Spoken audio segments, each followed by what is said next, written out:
Today we're going to learn Shabbat of Kuf Chavav. We're going to continue. We were talking about this pekak in the chalon. Again, the idea is to put, I saw also there's an opinion that it's a skylight, because then it has to do more that you're covering up a skylight. That makes more sense in terms of Mosif Ohel that we ended with yesterday, that we're adding on an Ohel. But most people think that we're talking about as part of the wall, as the mechitza. You're filling in the window. Someone asked yesterday in the chat about umbrellas. I didn't have time yesterday, but the issue of umbrellas is a big machloket. Why umbrellas? If we're talking about tents and making tents, and an umbrella is not really a tent, and what if you opened your umbrella before Shabbat and then it was open? Could you use it? So this is actually a big subject of debate between the Noda B'Yehuda and the Chatam Sofer. Okay, they had a big debate about this. The Noda B'Yehuda said it's forbidden because what does he say? In Oel Arai, we talked about yesterday, it's a temporary type of tent that you're making. What's tent like about an umbrella? It's protecting you, right? If you think about it, it's true even if you open it beforehand, you're not building the tent. But on the other hand, when you pick it up and you put yourself under it, you're basically protecting yourself. So it has the same concepts of an Oel in terms of protection. The Chatam Sofer said, what are you talking about? There's no walls. Okay, it's not really like an Ohel. He says it's not attached to the ground, which normally an Ohel is, and therefore the Chatam Sofer didn't have an issue with it. Over time, it became, everyone kind of agreed that umbrellas are a problem, but there's a big debate about this. Apparently, there's a footnote. I saw this in an article yesterday I was reading. I didn't have a chance to look at it, but anyone who wants to check, in Shmirat Shabbat Hilchata, in Perek Kaf Daled Halachat Vav, he actually says that a garden umbrella is actually okay to open. I'm not sure on what basis, but one can look that up. Okay, there will be a difference between that and something else. I'm not sure why he would allow that, but anyway, if what I read is correct, then, I don't like to quote things without actually looking them up, but I really didn't have a chance to look it up before I taught, and since we're on the topic, I wanted to just bring it up. Okay, let's start now with the end of, so what we had in the Mishnah was, if you remember, let's just read the Mishnah from the top of Kuf Chaf Amud Bet for a minute.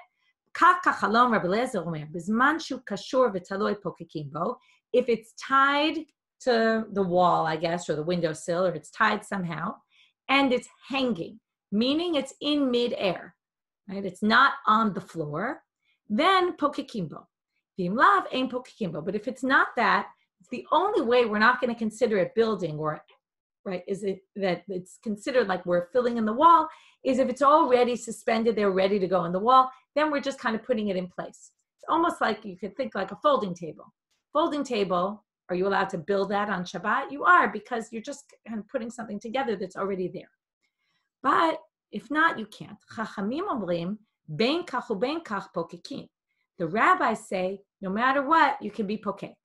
Now, there's a big lack of clarity in this ben kach uben kach, because Rabbi Eliezer said you need two things, kashul and talui, hanging and tied. So the Gemara is going to ask, my ben kach uben kach, what is this ben kach uben kach? Is it ben kashur leben she'eno kashur, which means what? It doesn't need to be, he says, it doesn't need to be hanging, and it doesn't need to be tied. Now, obviously, if it's tied, it'll be hanging. If it's not tied, it's not going to be hanging. You don't have such a thing hanging in midair without being tied. But the point is, even if it's not tied, you could have tied and not hanging, meaning you could have it tied, but it's dragging on the floor. That would be, right, Rabbi Eliezer wouldn't think that's okay. Maybe that's what the rabbis are coming to say. Has to be tied, but it can also be dragging on the floor. Or do the rabbis say it doesn't even need to be tied? So there's going to be a big debate about this between the two opinions. It'll be helpful if you follow on the chart also on the sheet. But right now, Amar Rabbi Abba, Amar Rav Kahana, Bein Kashur, Bein She'eno Kashur. It doesn't need to be tied, is what the rabbis are saying. It doesn't matter if it's tied or not. V'hu Shemitukan, the only thing it needs is that this needs to be designated from before Shabbat as a piece, let's say it's a piece of wood, not just a random piece of wood, but it's a piece of wood that I might put in my window. But it could be on the side, it could be anywhere, as long as I say, oh, maybe I'll fill my window in with this, that's sufficient. So he disagrees with Rabbi Eliezer across the board. Doesn't need kashur, doesn't need talui. Amarli Rabbi Yirmiyah. But Rabbi Yirmiyah doesn't like this. And he says, V'lei mamar, why don't you say, bein talui, bein she'eno talui, that it doesn't matter if it's if it's hanging or not hanging. It could be dragging on the ground, but v'husha kashul. Okay, in other words, and then the bein kach is referring only to the hanging aspect and not to the tied aspect. It would still need to be tied. Now, why does he suggest this? He says, "Da'amar Rabba bar bar Chana amar Rabbi Yochanan, ke machloket kan kach machloket b'neger hanigrar." The machloket here is the same as the machloket that they have in this case of neger hanigrar. That's a bolt that's dragging on the ground. Okay, so now we have this bolt. We have this thing that we want to use as a bolt on Shabbat. The question is, can we use it? Okay, can we put this in? Now, what's the issue? Again, it's an issue of bonet. Putting the bolt, kind of pounding it into the wall, is type of possibly building. So here's the machloket by neger hanigrar. Ditznan, it's a Mishnah in Eruvin. So when we get to the Mishnah in Eruvin, we'll remember this. Neger hanigrar no'alim bo b'mikdash avalo b'medina. Here they make a distinction, and we talked about this the other day, about there not being shvut in the mikdash. There's no Rabbanit in the mikdash. So certain things are allowed in the Beit HaMikdash that are not allowed in the Medina. The Medina means everywhere else outside the mikdash. So it says here, if you have this neger hanigrar, now we're going to have to explain what exactly is the status of it. Where is it? Is it hanging? Is it dragging on the floor? Is it hanging in midair? Is it tied? So we'll see in a minute. But right now, first we're going to talk about the machloket, and then we're going to see what exactly is this case. So you can use it in the mikdash, but you can't use it in the Medina. Outside of the Beit HaMikdash, can't be used. V'hamunach, so if it's nigrar, which is dragging, by the way, already implies that it's not hanging midair. It'll be dragging on the floor. But not, and by the way, if it's dragging, what do we assume? It must be attached, right, by a string. So it's kashur, but on the ground. V'hamunach, if it's placed on the ground, kan v'kan asur, then it's going to be forbidden even in the mikdash. You can't take a bolt that's sitting on the ground, pick it up, put it into the wall, and use as your lock. Rabbi Yehuda Omer, he disagrees with Tanakama and says, hamunach b'mikdash v'hanigrar b'medina. Okay, what does he say? If it's munach, if it's on the ground, not attached, then he basically goes one step more lenient. He says that we're going to allow not in the Medina, outside the mikdash, but we will allow it in the mikdash. And hanigrar, the first case you talked about, nigrar, where you said it wasn't allowed outside of the Beit HaMikdash, I think it's allowed outside the Beit HaMikdash. Vitanya. Now we have to understand exactly what's the case. There's a braita about this Mishnah, which is very common. The Mishnah doesn't explain everything, but there's a braita that explains the Mishnah. Ezehu neger hanigrar shenoalim bo b'mikdash avalo b'medina. Which is this neger hanigrar that we allow in the mikdash, but not in the Medina, according to Tanakama? Kol shekashur v'taloi v'rosho megia la'aretz. If, what's this neger hanigrar? It's tied and hanging, but the top of it reaches the ground, meaning it's not like our case where it's hanging in midair. It's actually on the ground, okay? Then it's not going to be allowed in the Medina. Rabbi Yehuda Omer, ze af b'medina mutar. He thinks that this is allowed outside the Beit HaMikdash if it's, as long as, what's he saying basically? Let's say it in very simple terms because it's a little bit complicated. As long as it's tied, it can be moved, right? But what does he say?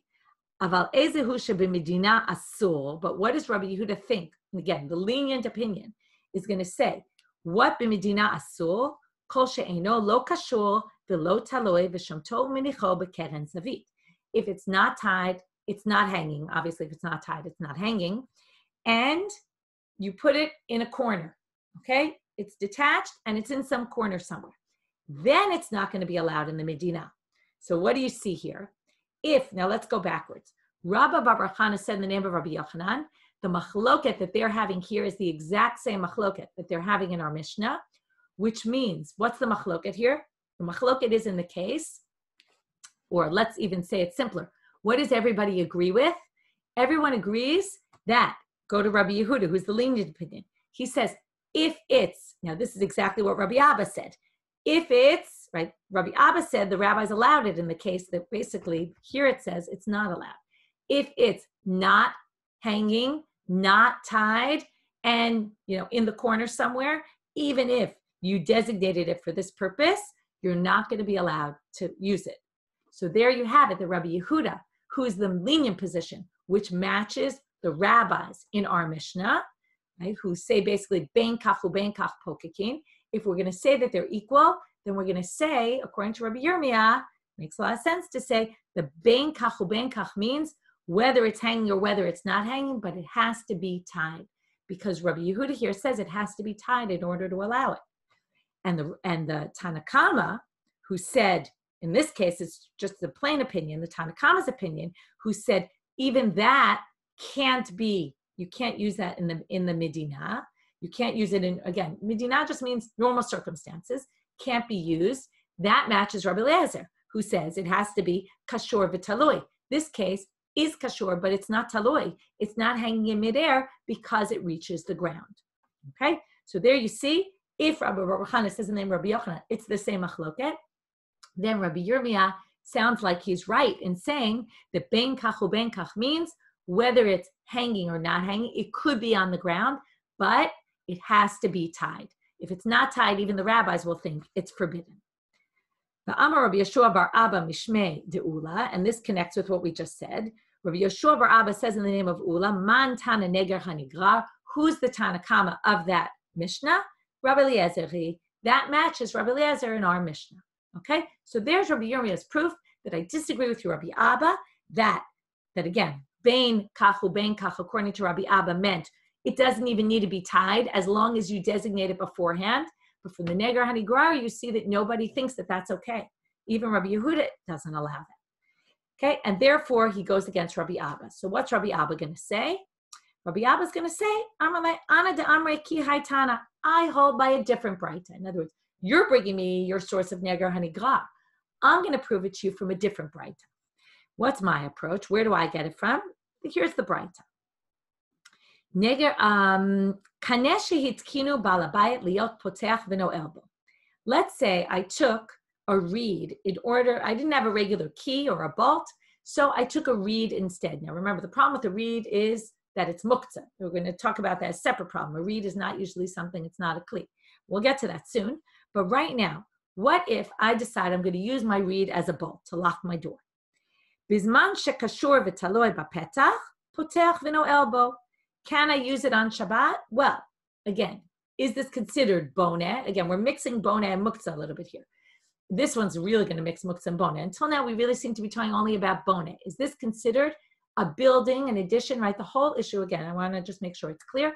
The whole question here is, if I have something that wasn't attached to the wall at all, and I start putting it in my wall, either to fill up the window or to use as a bolt, am I basically considered that I'm building something on Shabbat? And the question is, to what extent is it enough that I designated it for use before Shabbat as a bolt, or does it have to be attached and hanging, or just attached and not hanging? Those are all the different opinions. And right now, we're within a machlokah between Rabbi Abba and Rabbi Yirmiyah about, does it need to be tied even according to the rabbis, or is it enough that does it just need to be designated according to Rabbi Abba? So Rabbi Abba says, let me prove it from here. So I have a kanesh shehitkinu balabayit liot potech v'no elbow. I designated it. The balabayit designates it to be used as a lock, as a bolt. Bizman shekashur v'taloi bapetach potech v'no elbow. Ein kashur v'taloi, ein potech v'no elbow. That sounds exactly like Rabbi Eliezer. What do you need? Kashur and taloi. Okay? But Rashbag omer mitukan af al pi she'eino kashur. So here's Rabbi Abba's perfect proof.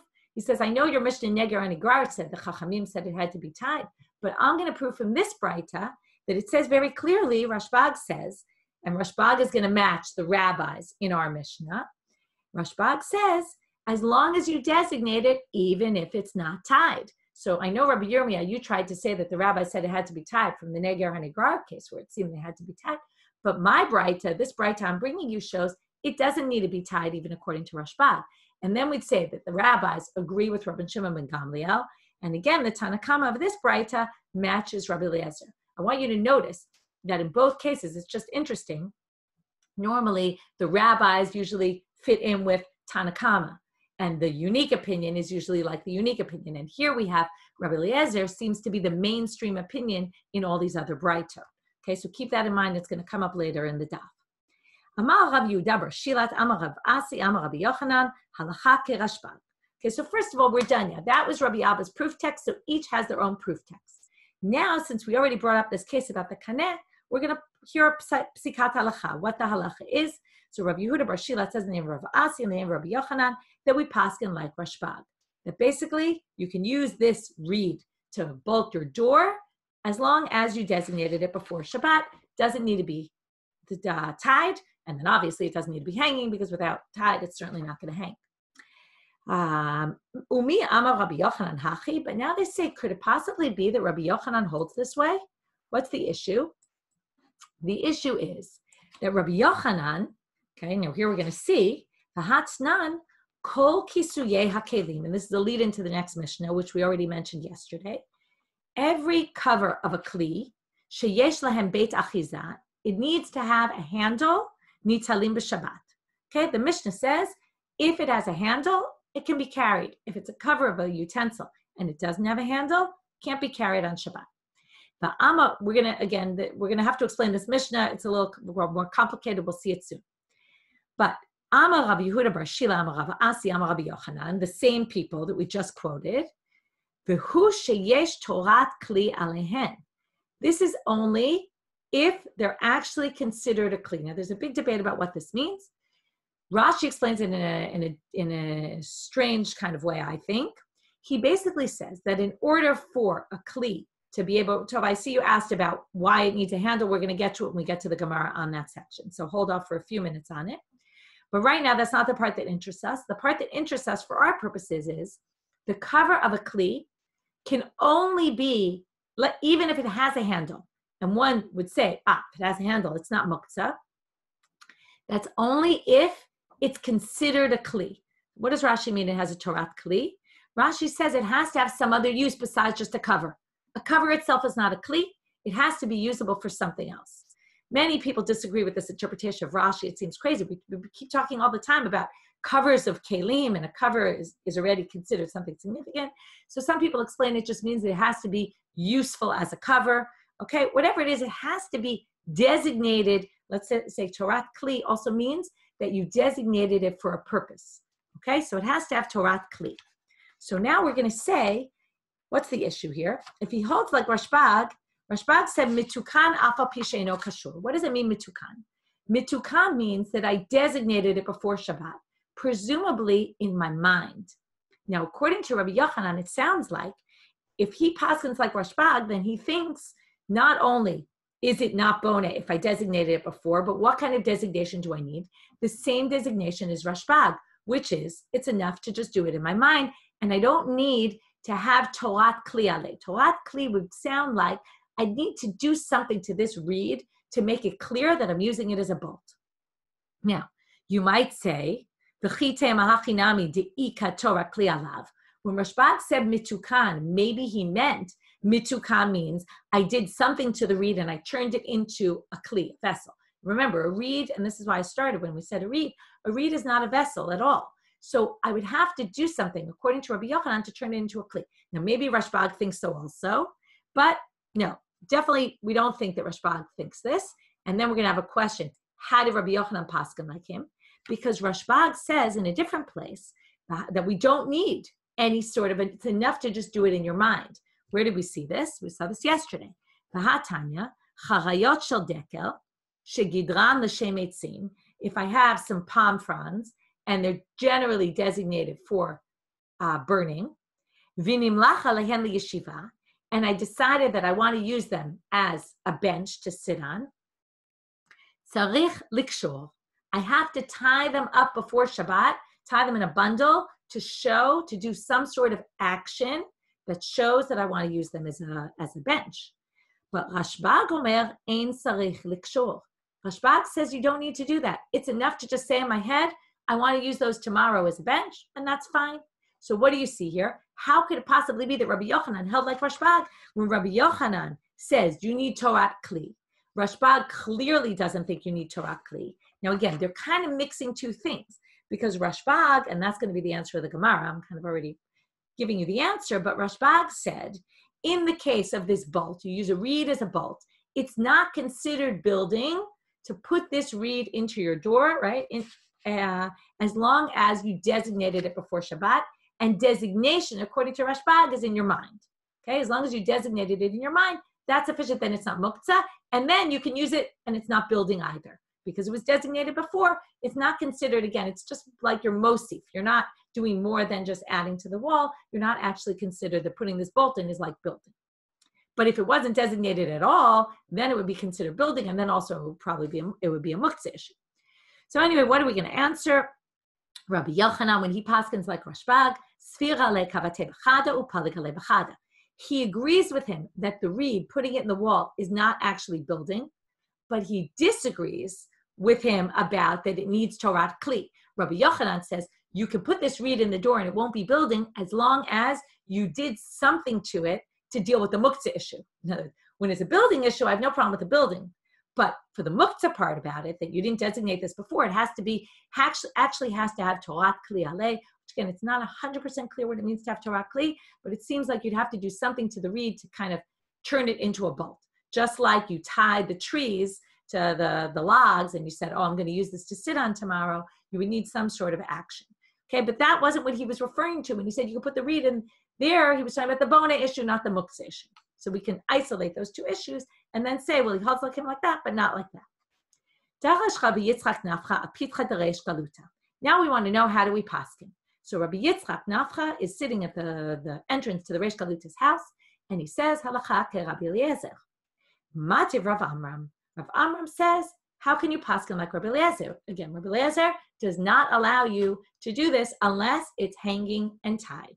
Right? It has to be tied and hanging in midair. It can't be on the ground.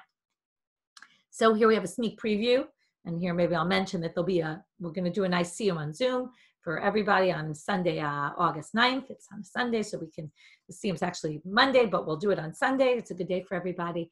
We'll celebrate the shiur together. And here we get a sneak preview into something that's going to be on the last daf of Shabbat.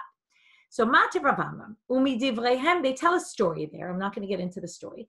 Tell a story of some rabbis. It's something they did. And they say, Mi Divreihem Lamadnu, again, every time you have a story, you can say, from here we can learn that this is the halacha. And what does it say in the Mishnah there? Shepokekin umodidim bekoshrim b'Shabbat. Actually, I can't remember, is it Mishnah or a Braita? Anyway, it says there, from there we can learn, right? It's in the Mishnah. From their actions, we can learn that you can do pokekin.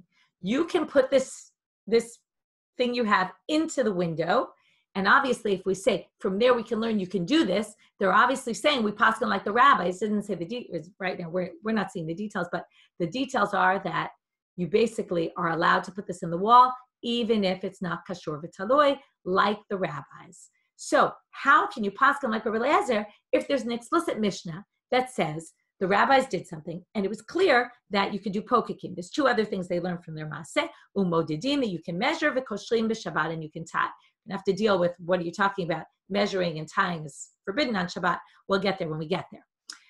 But anyway, the main part for our purposes is you can see the pokekin. So Amar le Abaye. So basically we have Rabbi Yitzchak Nafcha on the one hand, who says halacha Rabbi Eliezer. On the other hand, we have the simple reading of this Mishnah that seems to say, and this is what we call a stam Mishnah. When there's a stam Mishnah and there's no difference of opinion, and we're going to see all the more so, it's a ma'aseh that the rabbis did, it seems that we paskin like the rabbis. So how can you say, Rabbi Yitzchak Nafcha, how can you say the halacha Rabbi Eliezer? So Amar le Abaye, Abaye says to Rav Amram, who asked the question, he goes out in support of Rabbi Yitzchak, Mai da'atech, mishum de katane stama neger. What you're trying to say, because there's a stam Mishnah, as I said, a Mishnah without a debate about these rabbis, and that's why you want to say we don't paskin like Rabbi Eliezer? But I can say the reverse. Neger hanigar nami stamahi. Remember, I pointed this out before, that the stam opinion. Okay, let me even preface this by saying there's two types of stam in a Mishnah or in a Braita. There's stam where there's only one opinion mentioned, and that's the Mishnah. There's also stam. Here the stam is used in two different ways. Generally, we say like stam Mishnah Rabbi Meir. If there's a Mishnah without anyone's opinion, without anyone's name, it's Rabbi Meir. Or Rabbi Yochanan says we always paskin like a stam mishnah, which means if there's a mishnah without a debate, we always paskin like that. But stam, the way Abaye is using it in the Braita, is the Tanakama's opinion. Because again, I mentioned this before, Tanakama's opinion is always the mainstream opinion. We always say Yachiv Rabim, if you have an individual versus the majority, we hold like the majority. So if you have Tanakama versus Rashbag, or you have Tanakama versus, in that case, it was Rabbi Yehuda, I believe. Can't remember now. The Neger and Negrar was Rabbi Yehuda. Then the Tanakama means that's the majority opinion. If they're not mentioned by name, it means they're everybody else. So if you remember, I talked about this before. In both Braitas, the Braita and the Mishnah that we quoted about the Neger and Negrar, in the other case, with Rashbag, with the Kaneh, the mainstream opinion was Rabbi Eliezer's opinion. So Abaye says, if you want to quote me a Stam Mishnah later in the Masechet, where it doesn't say, right, where the Stam Mishnah holds the Chachamim, I'll point out that in the Mishnah of Neger Hanigral, it's the Stam opinion there is Rabbi Eliezer. So basically, again, Stam is used differently. I just want to point that out. Stam in our Mishnah means, and the Mishnah in Shabbat means that no one disagrees. Stam in the Mishnah in Eruvin is there's a machloket, but the majority opinion is Rabbi Eliezer. So what is the response? Afilu hachi maaseh Rav, comes Rav Amram and says, I'm still right because I have a case to prove it. When the rabbis do something, that's much stronger than just an opinion. You could say this, you could say that, but if the rabbis actually do it, then that's the best proof. Okay, and therefore he says, I must be right. Okay, so we have this machloket. Do we hold like Rabbi Eliezer, or do we hold like the rabbis? Rav Amram, and this sugya seems to come out on top that we hold like the rabbis. Okay, now we finally get to this issue of the handles and what's going on. So the Mishnah starts out, if you see the word kol is in parentheses, many people don't have the word kol because we'll see in a minute, they're going to say it's not all. So therefore it makes sense that we don't have the word all. If you have a cover of a utensil that has a handle, you can carry that on Shabbat. Amar Rabbi Yossi, Bamed Dvarim Amurim, okay, which then implies, by the way, that if it doesn't have a handle, you can't carry it on Shabbat, it's muktzah. Amar Rabbi Yehuda Bar Shila, Amar Rabbi Yossi, Bamed Dvarim Amurim, in what case are they referring to? Bikisuye karkaot. This is like a manhole. You put a kli on the floor, you cover something in the ground. Now we're going to answer your question as to why is a handle so important. When you put something in the ground, a cover, generally it's not something you plan to lift up, like a manhole cover. How many times do you open it? Right? I don't open a manhole cover, only someone who's really, working and needs it. The unique here and there, they open it. So if it has a handle, then it means it's meant for opening and closing. If it doesn't have a handle, then it's not meant for opening and closing. Aval b'kisuye kelim, and now we finally understand, because it doesn't make any sense to say a cover of a jug would need a handle to say it's not muktzah. No, but kisuye kelim, if it's a cover of a jug or any kind of utensil, ben kachu ben kach nitalim b'Shabbat. Of course you can take that on and off, even if it doesn't have a handle. And now it finally makes sense to us what's the issue with the handles. The question is, what does Tanakama hold? Because that's Rabbi Yossi, and the Gemara is going to explain what exactly the machloket is. So first, we're going to have this same line we quoted about Rabbi Yochanan, because this is where Rabbi Yochanan said it. Amar Rabbi Yehuda bar Shila, Amar Rabbi Asi, Amar Rabbi Yochanan. V'hu sheyesh torat kli alehen. It has to be, again, this kisui kli that needs a handle. It's not enough that it has a handle. It also has to be considered a kli, okay? Meaning, you put a cover of a manhole, that cover is not considered a kli on its own. It has to be that right, it's exactly what you asked. It has to be, good that you thought about that. It has to be that there's a kli, that there's that you called it a kli. Otherwise, it's just a slab of whatever. So that's where he comes in and says it has to be considered a kli for us to allow you to carry it. Now they're going to explain the machloket. Tekule alma, everybody agrees. Kisuye karkaot yesh lahem beit achiza in ilo lo. Everybody agrees when it comes to a manhole or anything covering something in the ground, which could be you're covering a pit, you're covering a ditch, anything in the ground that you cover has to have a handle. Even Tanakama agrees with this. Okay, we're basically saying that's why they take out the word kol. It doesn't make sense to say all keli, because it's not all. Even Tanakama thinks it's even things attached to the ground would need a handle. And everyone agrees that kisuye kelim da'afagav de'en lahem beit achiza. Okay, everyone agrees that any kind of kli, if it has a cover, it can be moved, even without a handle. So basically, everyone agrees to what Rabbi Yossi says. So what's Rabbi Yossi disagreeing with Tanakama? Ki pligi bekelim dechabrinu ba'ara. There's an in-between. What's the in-between? Remember we talked about the oven the other day, that they would stick it in the ground and they would seal it into the ground. So that's where we have a debate. It's kind of in between. It's attached to the ground and really attached to the ground. So is a cover for something that's attached to the ground. Are we going to treat it like it's attached to the ground, or are we going to treat it like a kli that's not attached to the ground? So here goes the machloket. Why would you think to treat it like something attached to the ground? Mar savar gazlina, no mar savar lo gazlina. It's not that we actually think it's like it's attached to the ground and you're not going to move that cover. It's just that if the kli, like for example an oven, is attached to the ground and sealed to the ground, if we allow you to remove a cover from that oven without a handle, you might think that you can also pick up a manhole, for example, or any other kli that's covering the ground.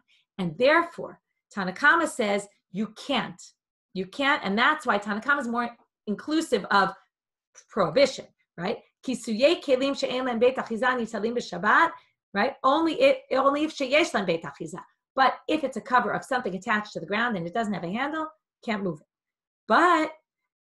But Rabbi Yossi says, no.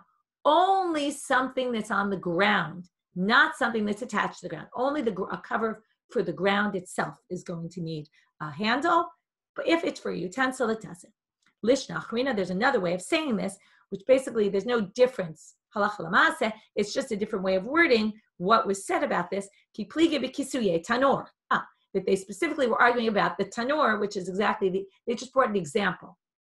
The tanor, since it's attached to the ground, so mar medamile l'kisoy karka, umay mar medamile l'kisoy kelim. So Tanakama says it's like something attached to the ground, and Rabbi Yossi says it's like a regular kli. And with that, Hadran alach kol kelim finished the 17th parak, moving on to the 18th. Okay, now we're going to start a new parak. We're back to the issue of somebody doing something that we call a tircha yetera on Shabbat. Okay, we're going to see there's two issues here. One is you're working hard to do something. We don't want you to work too hard on Shabbat. And the other is going to be, well, actually, it's going to combine a few things. There's issues of muktzah here, and there's also issues, it's a combined issue of tircha yetera, working too hard, muktzah, and building, because you might come to smooth out the ground. Okay, so there's a few issues with this thing. Let's start with it. We're talking about a storehouse. You have a storehouse full of storage. Okay, you put all your stuff, your food, all kinds of food is here. Now, first of all, food isn't generally muktzah, right? On the other hand, it's in a storage house, which means that when you put things in a storage house, you generally don't intend to use them on Shabbat. So you've kind of put it aside. So maybe it's muktzah, maybe not. Then we're going to talk about, you now need your storage house. Okay, in those days, the houses weren't so large. You end up with guests and you need to make some space for people to sit, or bitul beit midrash, they're going to say, maybe you want to learn and you need more space. People came to learn. So you need more space. So what can you do? Are you allowed to take things out of your storage house? It actually is very similar to the fire. Can you remove things? It's a little different, but the idea that's similar here is we're going to limit you. Okay, we're not going to let you do everything. So, mifanin afilu arba v'chamesh kupot shel tevin v'shel tfuah mipnei orchim u'mipnei bitul beit midrash. We allow you to move 4 or 5. Now, Gemara's going to say, what are you talking about? If 5 is okay to move, why are you telling us 4? Right? It's a strange way to say it. Arba v'chamesh comes up a lot in Mishnayot, okay? But here the Gemara is going to actually ask about it. It came up last time, and I told you we're going to get to this, and we're going to talk about it. So here we are. You're allowed to move 4 or 5 baskets. What we're going to see in the Gemara today is 2 different approaches to how to understand this Mishnah. Because of guests or because of bitul beit hamidrash. Aval lo et ha'otzar. But you can't do the storage house. Now, we don't exactly understand what this means because the whole Mishnah is talking about a storage house. So what does it mean, aval lo et ha'otzar? Again, depending on how you read the Mishnah, you're going to have a different explanation. So I'm going to hold off on explaining that phrase right now. Mifanim truma tahora udemai. Now we're going to talk about what kind of foods that you have. Normally foods aren't muktzah, but there are certain foods that are muktzah. So now we're going to list a whole bunch of foods that you might have thought were muktzah, but they're not. Okay, they're close to muktzah, but they're not, and we'll see why in a minute. So What can you take? So I see, Miriam, you asked about raw food being muktzah, so we're going to talk about that. Some raw food is muktzah, some isn't. If you remember, wheat, for example, they would chew on the wheat, so you could eat the wheat. And certain raw foods or animals could eat them. So therefore, we're going to talk about, we'll get to the answer to your question as we go through the Mishnah. So the Mishnah says, Mifanim truma tehora. Okay, obviously regular food you can do. And now they're just adding. If it's truma, well, of course, kohanim can eat truma as long as it's pure truma. Once it becomes impure, then you have to burn it, then it's muktzah. But if it's pure truma, then yes. Demai, something that you bought from an Am Haaretz or you got from an Am Haaretz, a person who we're not sure whether they take Trumot or Masrot, and we treat it as suffix, maybe Trumot or Masrot we're taking, maybe not. In general, you really can't eat it till you take Trumot or Masrot, and you can't take Trumot or Masrot on Shabbat. But despite that, you can actually move these on Shabbat, and we'll see why in the Gemara, not now, not today. U'ma'aser rishon shenitla trumato. Okay, let's go through. Truma goes to the Kohen. First you separate for the Kohen. Then you separate for the Levi a 10. Kohen gets 1/40th, 1/50th, or 1/60th of your produce, depending on how generous you want to be. Then you give a 10th to the Levi. The Levi has to take Truma from his 10th that you gave him. It's called Trumat Ma'aser. He has to give a part of his to the Kohen. So if the Truma was already taken from the Ma'aser Rishon, then that's fine, because obviously it's fine because the Levi can eat it. U'ma'aser sheni v'hekti, and that's again, the Levi can't eat it until he takes the Truma. If he took the Truma, of course he can eat it, therefore it's not muktzah. Ma'aser sheni v'hekti sheniftu. The second Ma'aser that you take is you're supposed to bring in years number 1, 2, 4, and 5 of the cycle. You're supposed to bring a 10th, another 10th to Jerusalem to eat it, but generally you would redeem it on a coin. So it has sanctity until you redeem it. So if you redeemed it, or there was something you dedicated to the temple, and then you redeemed it, then once you redeem it, what happens? The fruit that you redeem, because you don't want to carry all this to the Beit HaMikdash, so you take the value to the Beit HaMikdash, then those original items become regular chulin. They're just standard. Right? Theoretically, you didn't really need to say this, but they want to give the foil and the second part. Okay, here's your answer, Miriam. If you have dry lupines, you can carry those also because goats can eat them. Avalo, and here comes your list of what's muktzah. Lo et hatevel. This is why I said muktzah is related to this, because the only things you can move are things that aren't muktzah. Not tevel, which is food that you didn't take trumot or masrot from. Lo et hamaser rishon shelo nitla trumato. You gave it to the Levi, but the Levi didn't take his truma yet. He can't eat it. And again, you can't do trumot or masrot on Shabbat, so there's no way to fix this on Shabbat, so it's muktzah. The lo et maser sheni behekdei shelo nifdu. You obviously can't redeem them on coins on Shabbat, so if you didn't yet redeem them, they still have sanctity to them. The lo et haluf ve'et hachardal, and not raw arum or raw mustard. Here's your answer. These are not valuable. These are not, can't be eaten by anybody raw, not by animals either. Rabbi Shimon ben Gamliel matir belof mipnei shum achal orvim. He says that the ravens eat, therefore you can even count that, and that's not muktzah. Chavilei kash v'chavilei etzim v'chavilei zradim. If you have piles of wood, okay, which again are muktzah, so wood, twigs, straw, all those things are generally muktzah because you use them for burning. But if you designated them as animal fodder before Shabbat, let's go like this. The majority of the cases are you're using them for kindling.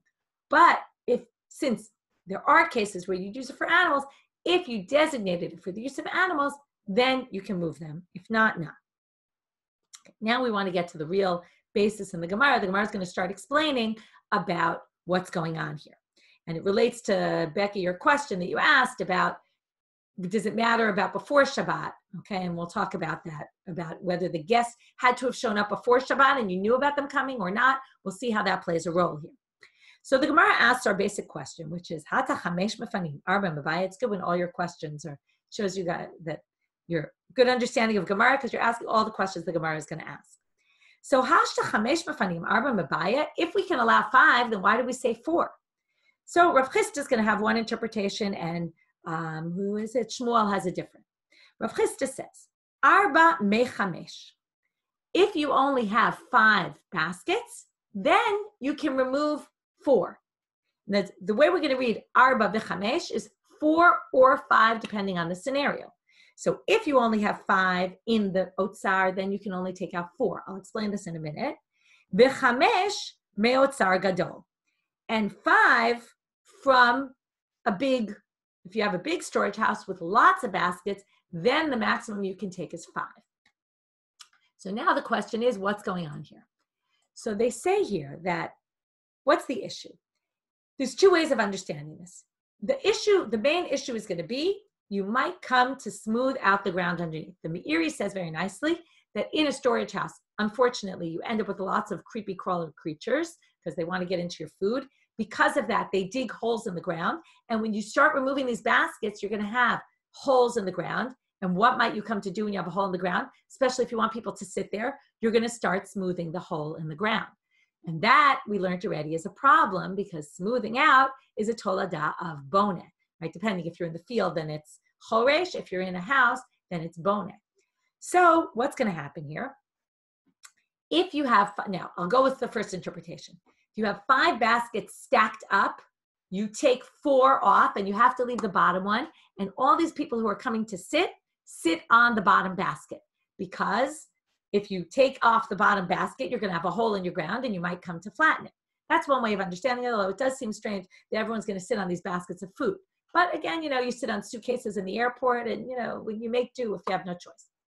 The second option is to say, we're talking about 5 baskets spread out on the floor and you take 4. Now, it's true you've revealed some space that has some holes in it, but since you haven't emptied out the entire thing, the concern is maybe, according to some, that we're only worried when you empty out the entire storage house that you'll start smoothing out the floor because you want to fix the whole thing. If it's just a small area, then we're not worried that you're going to come to do it. And then we're talking about just baskets spread around in the goren. Okay, so we're not sure which it is. Either which way, it's 4 out of 5. That's what the 4 is. And 5 is if there's more than that. Then you can take, the maximum you can take is 5. Umay avaloat ha'utzar. So how does he explain avaloat ha'utzar? And this relates to, Becky, your question. Shelo yatchil ba'otzar tchila. You can't start doing this on Shabbat, though. You can only do this if you knew about it before Shabbat and you started the work before Shabbat. Why? Shelo yatchil ba'otzar tchila umanu Rabbi Yehuda hi de'ilei muktzah. Rabbi Yehuda says, since these items are in your storehouse, you really were not intending to use your storehouse. If your guests showed up on Shabbat, you found guests in shul, as Becky pointed out, you found guests in shul, and you want to bring them home, and you now have no space. So you can't start moving things out because, according to Rabbi Yehuda, again, Rabbi Yehuda has a more inclusive definition of what's muktzah. He says, your storehouse, you were never intending to use your storage house from before Shabbat. You put that food there for the long term. So therefore, you're not allowed to do this unless you started doing it before Shabbat. Not only did you know your guests were coming, but you started moving some of it. And I guess you just didn't finish everything. It's a little bit strange because you would think if you knew about it before Shabbat, you should have done this all before Shabbat. But somehow, and maybe that's a weakness in this position, that doesn't really make so much sense, that you should have finished it all. You shouldn't leave work over for Shabbat. But maybe you ran out of time. Just before Shabbat, these guests show up and you quickly just start removing one. You don't have enough time to remove any more. That's what he means, avaloat ha'utzar. You can't start. Ushmuel Amar, I'm going to go a little bit into tomorrow's daf. Shmuel says, Arba v'chamesh, kedamre inshe. That's just a way of speech. 4, 5. It doesn't mean 4 and 5. It means 4, 5. And this is used a lot in the Mishnah. It actually makes a lot of sense. It's just a manner of speaking. V'bai afilu tuvanami. And then he goes even further to say, it just means you could do a lot. And you can even do more than that. Okay? It doesn't matter. So then what's the limitation? Shelo yigmor kulo. You just can't do the entire thing. And that's what we said before. But he says you can get started on Shabbat. Your guests, you go to shul, you find guests, they come to your house, you need to move stuff out of the storage house, no problem. You can do that because it's food. Food isn't muktzah. And who is this according to? Umane Rabbi Shimoni, delaytle muktzah. Remember, Rabbi Shimon is a very limited, right? Mostly muktzah machma chesron kis and things like that. But food, it's true you put it in your storage house, but it's not muktzah, it's food. Therefore, you can move it. You have guests, you want to move, make space, you want to learn, need a beit midrash, move everything out, just not everything. Okay, move a lot out. More than 4 or 5 is also fine, right? Because remember, 3 is our usual number. Once you go beyond 3, that's anything. And therefore, he thinks you can even get started on it. And that's his understanding of the Mishnah. With that, we'll finish for today. And we'll pick up with here in the next shiur. Shabbat Shalom.